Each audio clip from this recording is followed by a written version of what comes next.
It's been a great run, but I think the president knows, and he and I have talked about the constrictions of the Constitution, as much as so many of the American people lament that.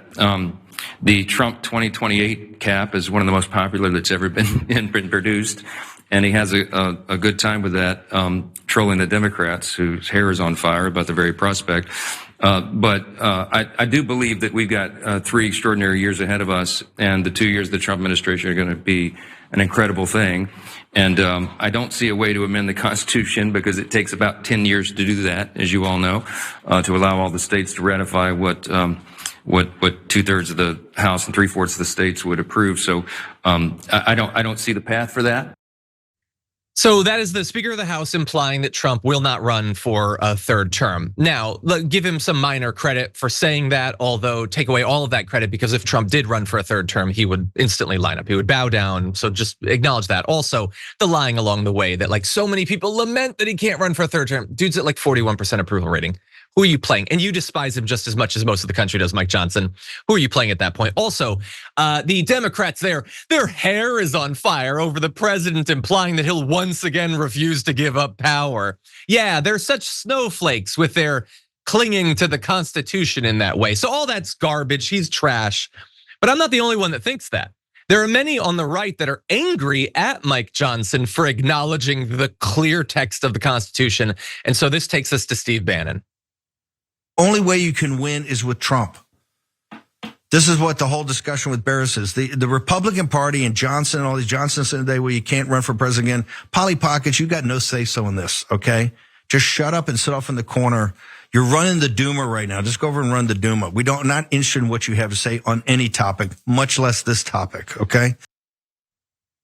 Okay, so setting aside, we could totally dive into the interesting Russian stuff, the metaphors he's making there, but we don't have time for that. So instead it's, how dare you, Speaker of the House, Mike Johnson, how dare you acknowledge the Constitution? But the most interesting thing there is the only way the Republicans can win is with Trump.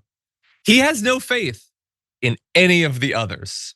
So it's not gonna be JD Vance. So JD Vance, have fun with that. Ron DeSantis, you would lose. Tucker Carlson would lose. Don Jr. would lose. Nikki Haley, Ted Cruz, they would all lose. You have to have Trump, which I think it's kind of a telling acknowledgement of how wildly unpopular the Republican Party actually is, or even that MAGA is. That MAGA, absent Trump, according to Steve Bannon, cannot win a presidential election. Thank you, Steve Bannon, for agreeing with us that this agenda is so wildly unpopular. But so he's saying ignores Mike Johnson, run no matter what. There are some in Republican media that are fighting back against that. So this has turned into a real civil war. Here is Ben Shapiro replying to the Steve Bannon thing. Democrats are having to come up with new strategies for freaking out their base. So they are trotting out the idea that Donald Trump is going to run for a 3rd term. Now, let me be clear. The only person on the right who is talking about this is Steve Bannon. Steve Bannon is a grifter. Steve Bannon has always been a grifter. It is what he does. Steve Bannon is an attention. He is the entire Amsterdam red light district of attention. Steve Bannon. He will say anything in order to maintain street cred with President Trump and in order to maintain himself at the center of American politics, despite the fact that he was kicked out the door by the president last term and named Sloppy Steve as a result. And so Steve Bannon out there retailing the bizarre and stupid idea that Donald Trump is going to run for a 3rd term, presumably so that Bannon can, I don't know, have an iron in the fire in 2028 himself, perhaps. It's really dumb. Now, look, I love that he's pushing back against Steve Bannon, but of course, like Mike Johnson, he has to fill every bit of the rest of that message with as many lies as possible. So yeah, it's just the Democrats. They're just fighting to come up with some way to freak out their base. It's all them. They're the only ones that are talking about Trump running again, except for, this with the hats and the merch and Trump talking about it literally constantly. I mean, Trump, if we could bring up the graphic anytime. Trump on the plane said he would come up with ways to do it. You have Lindsey Graham, you have Tommy Tuberville, you have many in right-wing media constantly talking. They talk about it utterly constantly. And also Ben Shapiro, he already tried to stay in the House after he was rejected by the American people. And what do you have to say about that? But like, it doesn't even matter. I don't even care about the history. I will put him in the exact same camp as Mike Johnson. Ben Shapiro is posturing here with a different form of grift as Steve Bannon, that he's the reasonable one. Well, dude, you support Donald Trump, so you ain't as reasonable as you think. And much more importantly, going forward, like Mike Johnson, Ben Shapiro will say that it is an insane left-wing Trump derangement syndrome thing to imply that Trump will run for office again. He'll never run for office again. The second he announces that third term, Ben Shapiro is on board. Let's just be clear. Ben Shapiro is not going to turn his show into an anti-Trump thing. He's not going to join Antifa. Okay, this is him posturing as reasonable, but he will be ready to bend the knee, to kiss the ring, use whatever metaphor you want the second it actually happens. And I hope that it doesn't, but that's the truth of Ben Shapiro. And also, so you can acknowledge that Steve Bannon is a grifter just saying anything for attention. You apparently hate that. You consider that being a whore or whatever.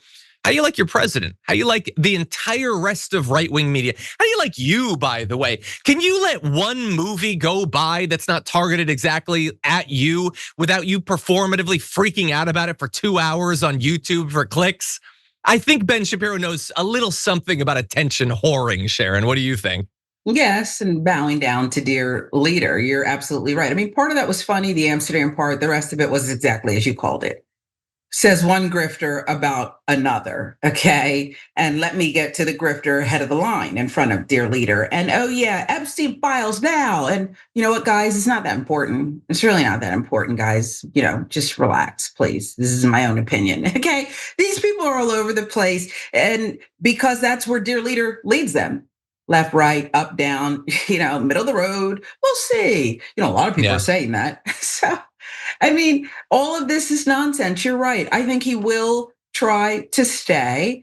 And those who were even a little bit constitutionally inclined will then say, it allows it. It allows it. What are you talking about? Yeah, no, 100%. Again, at that point, we could play the video or whatever, but it doesn't matter. None of them care about hypocrisy. None of them care about consistency because they know the base they are desperately trying to cling to doesn't care about it either. Ben Shapiro's base wants Trump for a third term.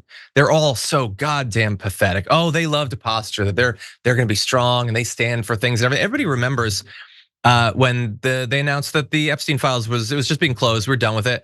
Remember? Turning Point USA event, Charlie Kirk like, we're gonna get to the bottom of this. We're gonna get the documents. Got a phone call from Trump day later.